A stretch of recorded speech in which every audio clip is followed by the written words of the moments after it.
So every time I hear the little blip sound that my camera makes when it switches on, I have to make myself a cup of tea. So basically train myself like a Pavlov's dog. I have to wait a bit till my tea's done.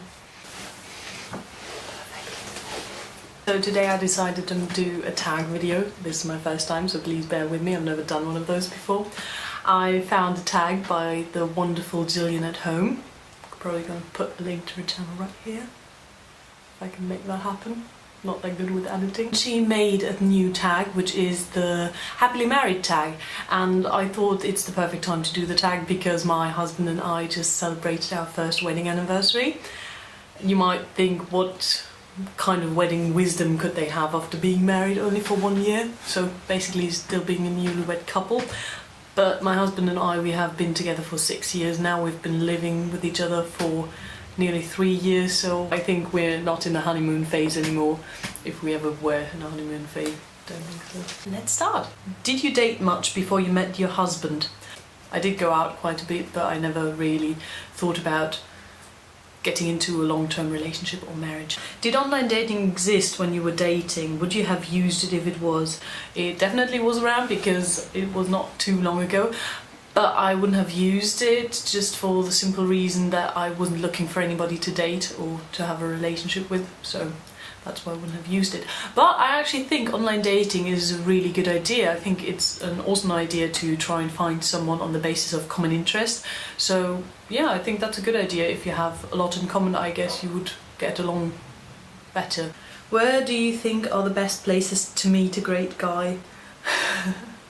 That brings me back to Latin class, to Ars Amatoria, which is basically a guide to how to find love, and it's a bit ridiculous, and it says things like, you know, if you want to go fishing, you need to go where the most fishes are in the lake or something, and it's the same with women, you know, you just need to go places where a lot of women are, and yeah.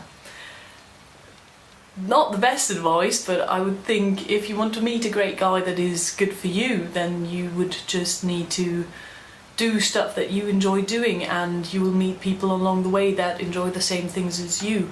And that is my advice, just do things that you like to do and have an eye out for a nice guy that likes the same things.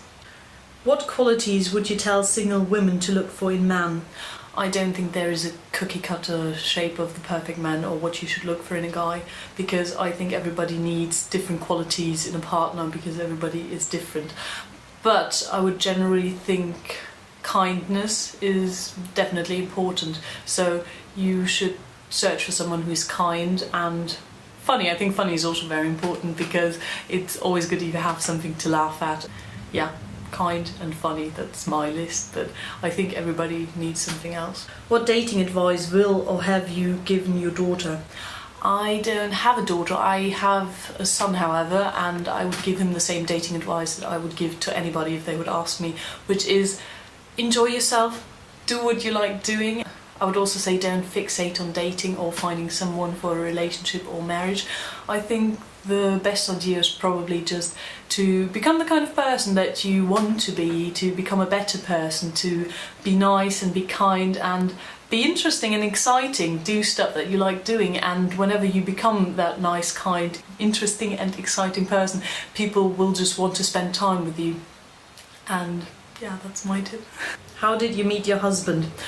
I met my husband in school actually, because I'm not really good at meeting people, and the only kind of people that I usually meet are the kind of people that are stuck with me, for example in school. How old were you? I think I was 15 when I first met him, but it took us a good few years to actually become a couple. Did you play hard to get? I don't think we ever had the intention of becoming a couple when we first met, so I did definitely not play hard to get. Our relationship just basically happened. Did you know he was the one right away? I definitely did not know he was the one right away, because it took us about 2 years after meeting for the first time that we actually became a couple. Did he know you were the one? Definitely not either, because let's say his first impression of me wasn't a nice or too good one. What qualities did he love about you when you were first dating? I asked my husband that and he kind of gave weird answers. One of them being, you knew what you wanted. I'll let you decide if that's good or bad. And another one was, I like that you could stand me. So, yeah. Did you have a timeline for marriage? No, we didn't have a timeline for marriage because first and foremost, I never wanted to get married, so there was no timeline. However, we always joked about how funny it would be to get married on 31st of October 2013, so Halloween and 13.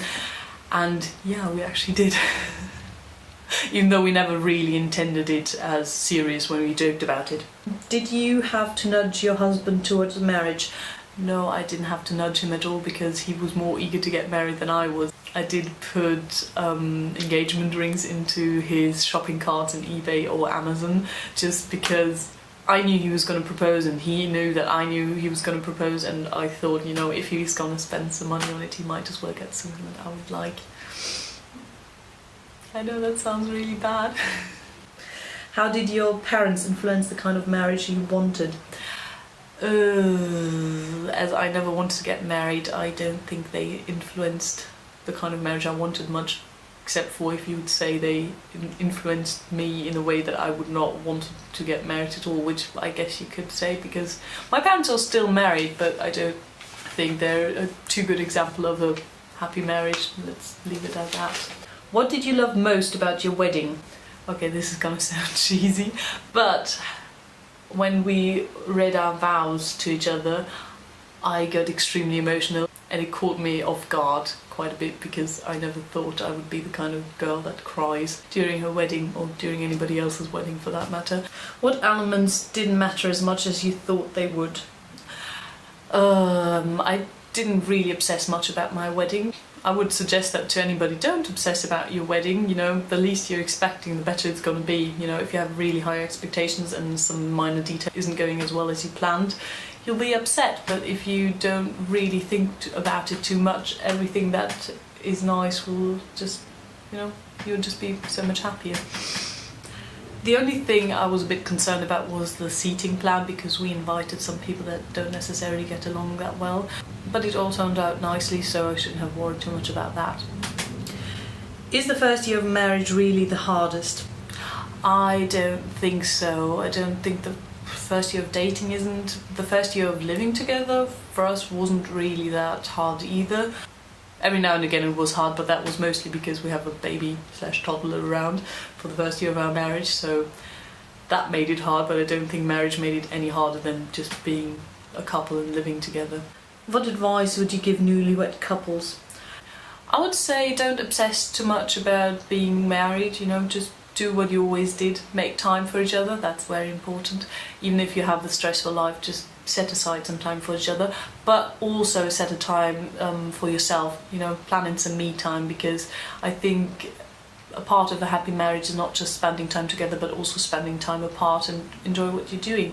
And if you have a common interest, the better, just spend some time doing that together. If you are religious, how has your faith influenced your marriage? Neither my husband nor I are religious at all, really, so I don't think that influenced our marriage. We did get married in a chapel though, not by a priest. It's a bit weird. So thank you, Gillian, for making this tag. I hope you enjoyed it. I know that I always enjoy hearing about other people's relationship and marriages because I guess I'm a bit voyeuristic like that. I hope you enjoy this one. Maybe you find it helpful or at least interesting. And yeah, I guess that's it. See you next time. Bye!